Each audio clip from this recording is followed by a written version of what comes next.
Hey, what's up, YouTube? It's Logan, tonight known as Sober Metalhead Musings. You see, it's a weekday night, and contrary to maybe popular belief, I try my best to abstain from the usual drunken shenanigans on a work night. So, I've got some tasty sparkling water here instead.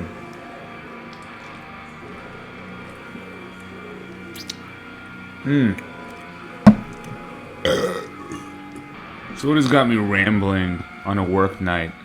That would be a recent contest hosted by none other than This Is Music. I believe the dude's name is Kim. I'm relatively new to his channel, so this might be actually like the third video of his that I've watched.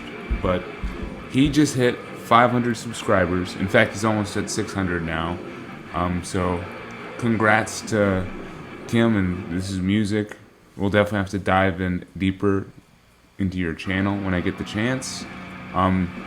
So in honor of this, he's giving away a cool looking mystery grab bag of like speed metal stuff, which I'm definitely into that.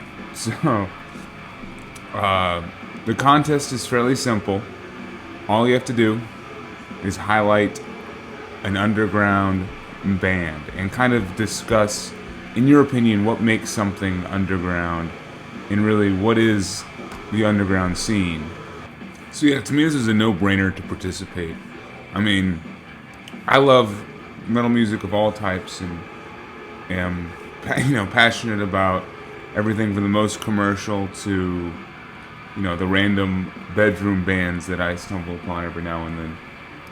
But there's definitely something special about finding an underground band to kind of like wave the banner for and just really grow to appreciate. I mean, it's like having a personal relationship with an amazing musician, essentially.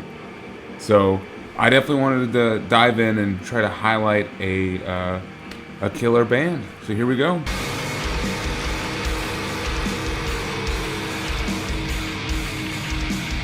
So, the underground band that I want you to check out is actually what's currently playing in the background. This is Thorn, and I guess the main album I'll be highlighting is their debut, Crawling Worship. So, this is a one-man death doom band. It's by a dude named Brennan. He is out of Phoenix, Arizona. He's actually a pretty impressive and prolific musician all around, not just in this band. He is also in Fluids and does vocals for them. And on top of that, he just released a EP for a new project featuring a dude from Mall called Paranoia Apparition. So pretty cool stuff, and probably one of the newer death metal musicians to really kind of keep an eye on. So with Thorn, he has really created a just crushing, atmospheric death doom band, and that's really not a word I would often use to describe, death doom, which is really more focused on the death metal side of things. But, I mean, this album is extremely expansive, and it definitely relies on more riff-oriented songwriting, but at the same time, these riffs are very murky and kind of world-building. I think another pro to this album is the fact that he chose to be brief. This album is fucking 26 minutes long. I am absolutely here for it. I mean, the riffs are chunky and the songs are fairly simple and straightforward. But because of, that, this album does not overstay its welcome thanks to its runtime. And I don't know, it really has good momentum for a Death Doom album because of that too. So, some songs I'd recommend off of here. Maw of Eternity. Towards the end, I actually really liked the last 3 songs. Vexed by Archaic Smoke. Abyssal Shroud is a pretty cool riff-oriented song. And then Phosphorescent Glow is by far the best song and closes off the album. It's got this really killer kind of slithering riff and just a cool kind of vocal break where Brennan is shouting "Phosphorescent glow," and it just sounds gnarly. So, but anyway, this came out on Life After Death, which I would call a killer underground label. So, I'd say we got an underground band off an amazing underground label. Life After Death definitely specializes in mainly more modern death metal, but there's a little bit of everything there. And the distro itself is killer. I mean, it's just one guy, but he's got a lot of variety on there at great prices. So I definitely order from him every now and then. So yeah, as I said, Thorn has been quite the prolific band. They've released countless EPs and splits and stuff. Right here, I'm just going to mainly talk about, the full lengths. As I just, spent a little bit talking about it. Crawling Worship came out in 2021. Right after that, in 2022, he released the follow-up, Yawning Depths, which I've only heard a couple times. It definitely fits very neatly and almost treads the same ground as Crawling Worship, but still good. And then this year coming up, I'm pretty excited for it. One of the my most anticipated up and coming release is the third full length from Thorn called Evergloom, and it's going to be released on Transcending Obscurity. So I'm excited for that. Evergloom gives me kind of Worm vibes for some reason. So check out the sick artwork done by Mark Cooper, and then also I'll link the already released song for it called Gaze of the Seer. Definitely keep your eye on this band, Thorn.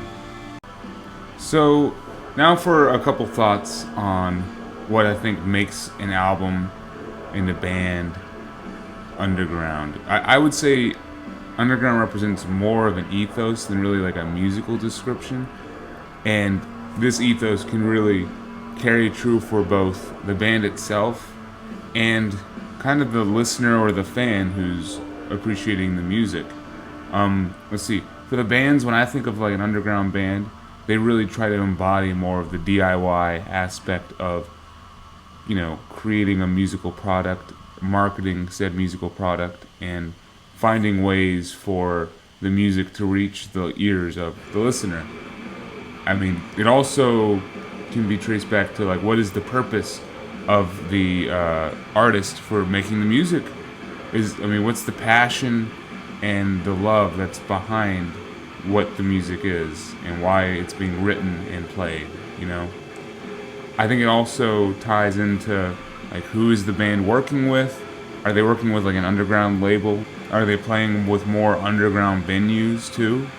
And really, how do they fit in the overall scene? Like, do they do a lot of like networking with other local bands or other underground bands? How do they book tours? What does the scene overall think of them? Are more underground blogs and music websites or YouTube channels premiering their music?